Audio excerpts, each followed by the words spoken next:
New year, new me! And by that I mean, I'm just playing a variant of Green-White D&T. We've won the die roll, which is nice. So, you know, start the year as we mean to go on, I think is the saying. We reveal our Pokemon, because I'm on the 80 card Yorion over here. Gives me space for green creatures. 1 land and 2 mana dorks, yeah, why not? What could possibly go wrong here? Surprise, motherfucker! We're going to get a Razor Verge Thicket, we're going to make a green mana, make a Noble Hierarch. They crack a Tarn, so they're red or blue. That's the... well, they're red and blue. I don't know what's even played in what Spellbomb. Is this like Urza? Is this... what is Spellbomb played in these days? Play a second Noble, because if they bounce one of our Nobles after we cast a creature, we're not really getting very far. And then we're going to get in for 1. And by 1 I of course mean 2, because we get 2 Exalted triggers. 2 separate instances of a steroid. Fun fact, I have in the past taken a steroid in the heel of my chest, because it's quite bad in the winter. You didn't need to know that, but I thought, you know, I thought we'd share. I thought friends share. And that's what we are. We're all friends here. Renin 6 against my hand of dorks. I guess I'll go fuck myself. Oh, for fuck's sake. I hate this card so unbelievably much. It's frustrating the first card or first deck that I've played against in Modern in 2021 is a Renin 6 deck. Fuck my old boots. So it kills Thalia here. It kills... fuck, it makes me so angry. It makes me fucking livid. I guess we just play a Giver of Runes. I guess I kept a 1-lander as well. I think I guess a lot. I kept a 1-lander. So part of the problem here was keeping a 1-lander. We're gonna hit the Renin 6 here. In a hope that they'll... if they tick down to kill the Noble Hierarch, we got rid of the Renin 6. If they tick down to kill the Noble Hierarch and play a second Renin 6, then we're incredibly sad. Or they could also then double down tick to kill Giver of Runes. They're going to down tick to kill the Noble. That's fine. We're only stuck on 1 land. I wouldn't worry about it. I had considered keeping the Noble up to path my own Noble, but that seems fucking garbo. I guess if we'd played with Thalia on turn 2, none of this would have happened. Thalia was the correct way to play this match. Emery from our opponent. Oh, okay. We are the Emery Moxambo, like, loopy-doop combo deck with added Renin 6s. Is that where we're at? We draw no more lands. So we're just going to path the Emery now. This will stop them from playing the Amber out of the bin and gaining mana, or the Thopter Foundry out of the bin. Looks like they've got blue mana for Spell Pierce or something here. They bounce it back to hand with their Aether Spellbomb instead of letting it die, which makes sense. They get to build themselves again. We will hit more lands eventually. Well, 31 lands and 4 dorks. We've drawn 2 dorks, so... I mean, most D&T decks play 32 lands with Yorion anyway. Success! Play a Thalia. Now, if they have Cryptic, they'll counter the Thalia. But we've got another Thalia in our hands, so it doesn't feel so bad. If they Cryptic to counter this and bounce the Giver, that would be pretty rough. Because then we're so far behind on board as well. We'll agree just to be to draw a card. They'll draw a card instead. Okay, so our next Thalia should resolve. We attack for 1 here because Giver of Runes can't protect itself. They play a Mox Amber from hand. Play an Emery from hand. They play a Tarn. We get to untap. Do we get to untap and cast a Thalia though? That's the important part, right? We really hope we do. Well, we get to cast it. Will it resolve? They have 3 cards in hand. They have 4 mana up. This could be another Cryptic. This could be Metallic Rebuke. This could be any number of other counter magic or permission. If this resolves, though, it puts us in a good position to not have our opponent combo kill us. It is Metallic Rebuke. They're going to replay the Thopter Foundry from their graveyard, which just fills me with so much fucking... I was going to say joy, but it's not. I'd be lying. It makes me want to shit in my own eyes. Thopter Foundry. Do they have a sword as well? Do you have a sword? No. Goblin Engineer to go get the sword, though. So we're going to see a sword next turn. Fuck. We need a Collector Oof or a Stony Silence, and we don't play them because we're playing Stoneforge Mystic. Oh, they sack the Mox Amber, and they get a Thopter now. So for every 1 mana, they can gain 1 life and make a 1/1, essentially. If they find an Urza, it's infinite. The way we interact with this would be to just destroy the Foundry, but we're nowhere near. Look where we are right now. I'm going to scoop it up. We're fucked.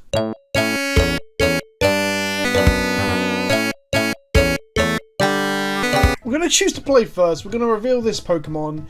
We're going to hopefully draw a hand that is... well, it's got 2 lands and a Stoneforge. We're going to keep this. We've got Path to Exile as well, and we're not soft to Ren and 6.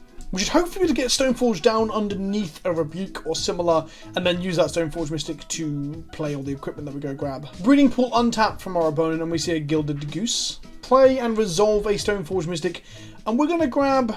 I think we're going to grab a Batter Skull to start with. A Snow-Covered Island from our opponent, and then nothing else. So we've got a potential Rebuke in our future, which is fine because we're not going to cast anything this turn. Now we could path them an Upkeep, which will give them a tap land next turn and not allow them to use the Goose next turn, which will stop them from, I don't know, going land Urza, for example. We also have a second copy of Path to stop an Urza. I assume if they're not doing anything, they'll make a food here on end step, which they did. They're going to untap, and we are going to path the Goose here to mean that they can't make a 4-drop this turn. They get a Snow-Covered Island taps. They have at least 2 basics in their deck. It's good to know, considering our deck will often try to, well, not often, but can often, what the fuck am I talking about? It can make the opponent try to run out of lands. There's an Uro. So they're going to go up to 20, draw a card, and put another land into play. Yep. A collection of every good card from the last 2 years. All in one deck. Make a Batter Skull. We untap, we draw a Temple Garden. So we're going to get a Stoneforge Mystic into play.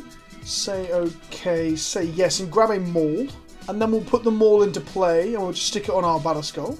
And now we're just hitting them with our build our own Baneslayer over here. Now, obviously we saw an Aether Spellbomb, which is actually kind of rough, because Aether Spellbomb would actually take away the germ. And then we'd have 2 equipments we can't equip because of the mana. Well, we can equip Batter Skull next turn for 5 mana, to be fair. So Aether Spellbomb isn't the worst. I don't know what other removal the Uro Engineer Ren and 6 fucking deck is playing. Obviously, they're going to have Urza, like I said. They've got Ren and 6, which doesn't do anything. Here's an Urza. I guess a Cryptic Bounce is another thing, actually, that we need to be aware of. Mishra's Bauble from our opponent. They now have the mana. Well, they have 4 mana thanks to Construct 2 foods and a Breeding Pool to bounce something, if they have Cryptic Command available. They draw a card and I'll turn off the Mishra's Bauble. We're going to pay 2 life to play a Noble Hierarch here. Now, I'm assuming we're going to see a Cryptic Bounce. I would like to think we won't, but we probably will. Nope, they just take 7 here. Quite nice. Part of me wants to kill the Construct, but then I also realise that we might need to kill... If we kill the Construct with the Knight of Autumn, we lose the ability to use our Path to Exile. So I think I have to keep Path to Exile up, because Path to Exile allows them to go infinite with a Sword of the Meek combo. Get a Cycle of Triome, at which point I'm going to Path the Urza. You get a snow-covered forest. Then I'm going to blow up a Steam Vents here to see if we can get them off red. They've got a Sanctum, so they got singular red. I guess this takes them off just 2 red. I should have got a Plains to pretend that I've got Path.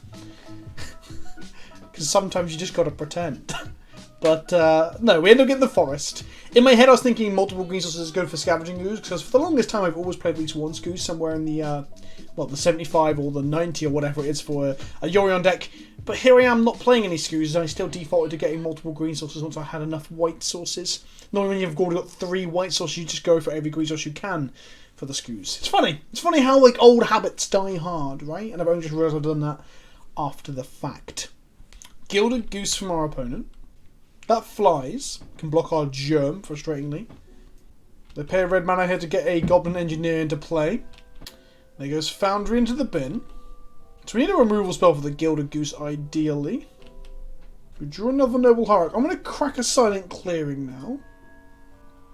We drew Path to Exile, which is it's pretty solid here, honestly. This means they just die if they don't have a counterspell or a bounce spell for our germ.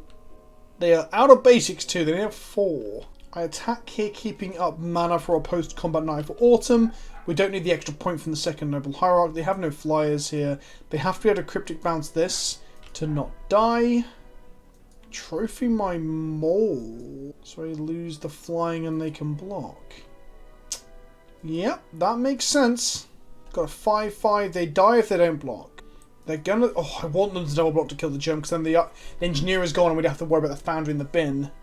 Okay, because the Foundry coming back, if they sack food, they get to gain 3 life and make 3 blockers, frustratingly. So Field of Ruin at this point just strip mines them, so we're going to get rid of a Spire of Industry, grab a forest, and we're going to make undo. We're going to go to the next main phase and then make a Noble Hierarch. Now, if they get somehow Urza into play, like if they cast Urza, Then they bring back the Thopter Foundry. Then they start going off with a sword that they...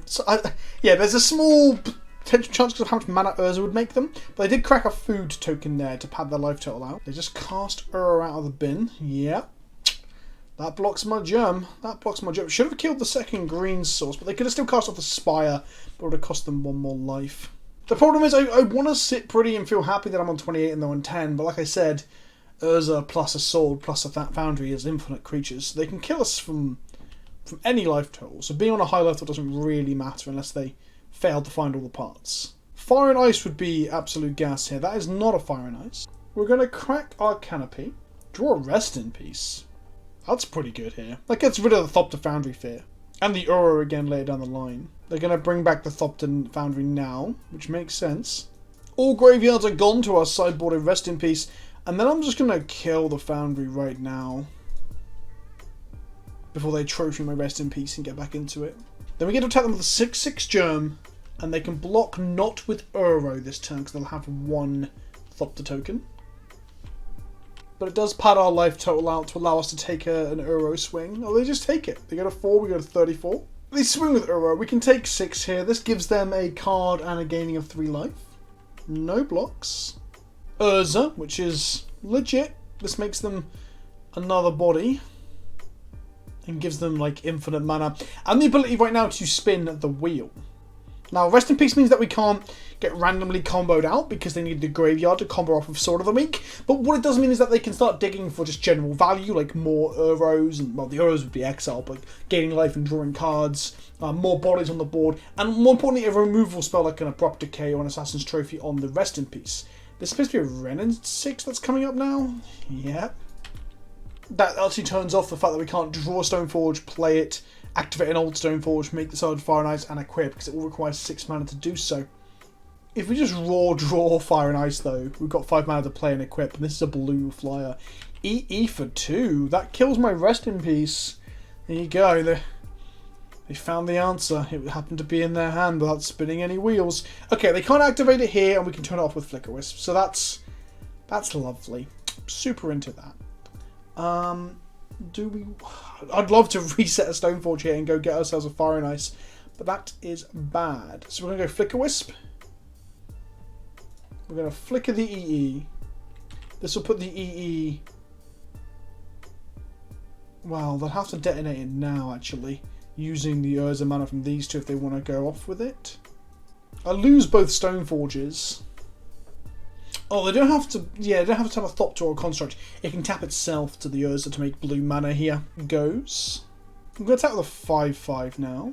Now, they're going to get it back on 0, which allows them to kill the Germ, but we don't really mind. We can easily reset this Battle Skull for 5 mana.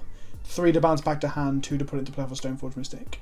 They throw an Urza under the bus, which is a little bit concerning, considering the EE for 0 killing our Germ would kill the Construct and the Thopter as well. They can kill our Wisp with the Renin 6, but the Renin 6 turning off the EE, blowing up Rip and both our Stoneforges was worth it. If they attack with Uro here, I kill it. Or attempt to kill it, and then they'll detonate the EE. Detonating the EE here gets rid of... Oh, doesn't get rid of Rip, sorry. I'm back to 0. God, I'm thinking miles away to a different situation. That is fine. We can reset our Battle Skull now, as long as they don't have a removal spell for it. They have another Urza. That explains why they threw one away. We drew an Horizon Canopy. We're playing Emeria. An Archon of Emeria, should I say. Which we can suit up next turn to make a quite powerful 6/7 flying vigilant creature. Looks like they have a counter spell here. That's Cryptic Counter Draw. Okay. Pass to our opponent. We can bounce the Battle Skull on their end step. We're going to lose our Noble Hierarch, I think. We can take hits from constructs for quite a few turns, thanks to the huge life total that we've got. They have 2 cards in hand, 1 drawn for the Cryptic, 1 drawn for turn. They can just start spinning the Urza a million times over to try and find more ways to deal with this Rest in Peace. They can bounce Rest in Peace, don't forget, if they have the combo like available in hand. They got a Scald Tarn off of the Urza activation. Honestly, they might run out of fetchable lands. They're over halfway through the deck at the moment. I assume they're playing, well, 2 Triomes, 3 Pools, 2 or 3 Steam Vents. Activate Urza again. They hit a Mox Amber. Don't forget, Mox Amber's legendary, so they don't get to keep one. They also kept the tapped one, and they killed my Noble Hierarch. Minimizing our mana once again. Attack with a 6/6. We take 6 going to 31. We're going to return Battle Skull to our hand whilst they're tapped out, because they only have 3 mana available. I guess Rebuke... Well, no, we're not going to cast Skull, are we? We're going to put it, just slide it into play off of a Stoneforge Mystic. And let's go Stoneforge Mystic number 3. Say yes. Grab a Fire and Ice, which is going to hopefully spell the end of this game. No attacks from us. Pass to our opponent. I guess they've still got the EE to kill our Germ with, frustratingly.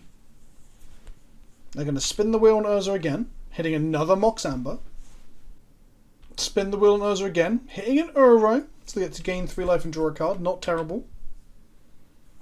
And put a land from hand into play. We've got to bear in mind that at any time they can activate this. It doesn't need to be tapped, so they'll just get to be able to activate it off of like off a Thopter and a Construct, for example, to kill our Battle Skull token. But we might have to force that, honestly. A 0 would kill the Amber, the Food, both Construct and a Thopter. That's good for us. They're just going to spin again? Are they going to play a Sword of the Meek? Okay. Make a Battle Skull. Get 3 cards in hand because of the card advantage that Urza is granting them. We drew a Knight of Autumn, which is pretty good here because we can just threaten to blow up that EE. We can force them to blow up the EE anyway. Oh, that's only a 6/6 and those constructs are 7/7s. Oh, that's not good. That's not good at all. I had thought in my head it would be big enough to swing through, but it's not. Okay. Knight of Autumn will reduce by 1, but they're going to get at least 2 more artifacts into play here, right? That's just what's going to happen. So they're now 8/8s. Spin the Urza, hit a Metallic Rebuke. Can be played until end of turn. Activate Urza again, hit a Scalding Tarn. I don't think they have fetchable lands left. That is definitely a risk here for them. They attack with an 8/8. We take 8. We untap and draw a Leonin Arbiter. It does mess with their mana, those Tarns. It might simply throw under a Construct, honestly. Is this going to get rebuked? This might get rebuked. Let's see if this Knight of Autumn resolves. It resolves. We're going to destroy the untapped Construct. Go to combat. They can block with the Goose here, but that's fine. We still get to gain 6 life. Or if they don't block it, then we get to live our best life with the Fire and Ice.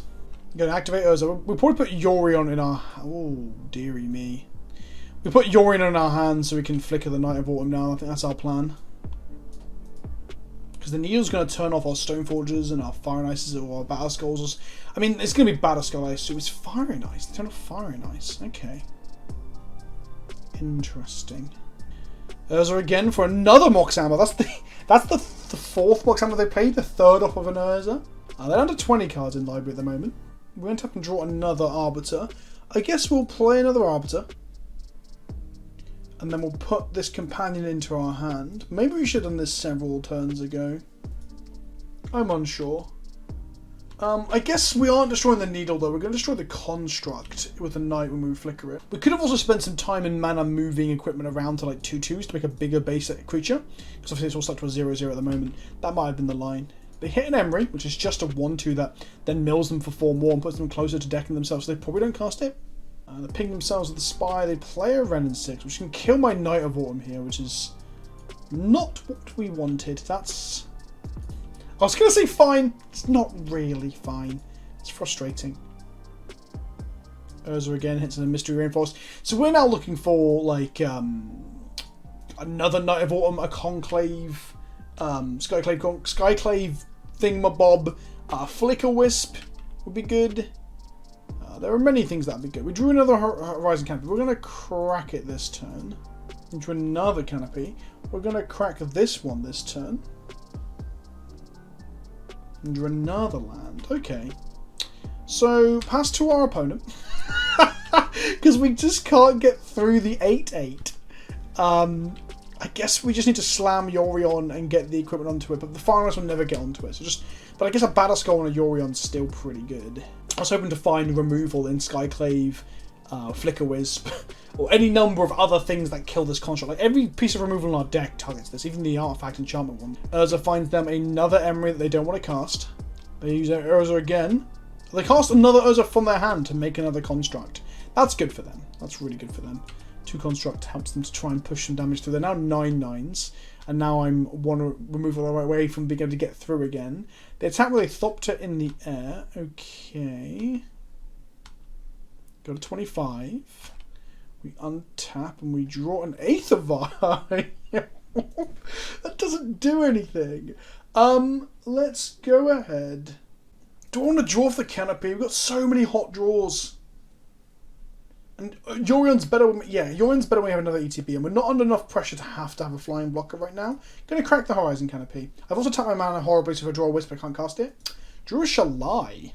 Yeah, that's really good. We're 1 mana off being able to activate Shalai, but that's real good. Okay. Pass back to our opponent. Oh, I don't think they took their Renin 6 last turn. That seems like an error. Or was that the turn they killed it before I played my Yorion? I'm not even sure. This has been a long game. My opponent's got 4 minutes left on the clock. They have been casting a lot of spells. I don't even know what they can hit now. They just have to make a lot of constructs, I guess. We're going to start throwing Stoneforge Mystics under the bus to preserve our life total. They hit a Scald Tarn there. They play it, obviously. Mystic Sanctuaries are in their deck, probably, but they're not good here. Uros are okay for padding our life total. They activate Urza again. They hit a Thopter Foundry now, so they're online if they can Cryptic or Assassin's Trophy. My Rest in Peace. They're online for the combo. Not the best place to be. They attack us with a 1/1. We go to 24. We draw some goddamn removal. Thalia. Not what we wanted to see. We're going to play Shalai. They have counter magic for Shalai. Wow, if they tap our team down here, we just die. So Shalai gets countered. Like you do. We're going to play our Temple Garden. There's only 1 Cryptic in the bin, so if they like Urza into a Cryptic or have a Cryptic in hand, they tap down our team, attack us for 23 here, and we die, get to a ping from Renin 6. I might have to throw my German to pad out our life total, honestly. Doesn't sound great, does it? So we're dead to Cryptic in multiple ways, tap down and bounce in the Rest in Peace, and we're dead to Assassin's Trophies and Abrupt Decays and other enchantment removal spells they might be playing. They activate Urza and they hit a Mishra's Bauble. We're playing on borrowed time here, comment section. I'm clenching, but I also really need to piss. They have 10 cards left in their library. They equip the sword to a construct. They ping me to 23. They attack us. I'm going to throw a Stoneforge Mystic under the bus here. Go to 22. We get to untap, take up our Vial. Draw an even Mind Sensor. Guess it's a blocker. I guess it's a Flying Batterskull Holder next turn, actually. Okay, I think that's where we're at. Now the question is whether we even hard cast an Aven Mind Sensor. They have 5 cards in hand. They've got to have counter magic, like the Metallic Rebukes and stuff. So it might be worth us vialing it in. Oh, they can Renin 6 my Thalia. But then they can't Renin 6 my Aven Mind Sensor. Big Brain plays, comment section. Big Brain plays. Activate Urza. Find a Spell Bomb. Right. That allows them to replay Urza and make another construct. Oh boy. Oh boy. They're going to return my Germ to my hand. That turns Fire and Ice off for the rest of the game. Sure. They go attacking. They must have Metallic Rebukes in hand, right? That's definitely what they've got. Hold control, activating Stoneforge Mystic. With it on the stack, return the Batterskull to hand. Just good habits. Just good habits. Skull back to hand. Put the Batterskull back into play. It's a 4/4. We're going to have to do some blocking. We're going to put an Arbiter underneath a construct and take a load. Was the correct thing just playing the Aven Mind Center into a possible rebuke? Goose, and then got a flying blocker again. We untap and take up our Vial. We play a Silent Clearing. We go to combat and we attack with a Germ. They block with a Goose. We crack a Clearing. Find a Wisp. Huh. What does that do here? Many things, my friends. Many things. All of which will happen in their turn off of our vial. They slam the Urza button again. Spin that wheel. Metallic Rebuke exiled. Cool, cool, cool, cool, cool. 1, 2, 3. There's 1 in their hand, right? They play 4. Definitely 1 in their hand. They spin the wheel again and they hit Mishra's Bauble. Okay. They cast the Bauble. They've got 1 more spin if they want to. But 2 more spins, haven't they? 1, 2, 3, 4, 5, 6, 7, 8. Well, no, they got 1 more spin if they want to keep up the EE mana.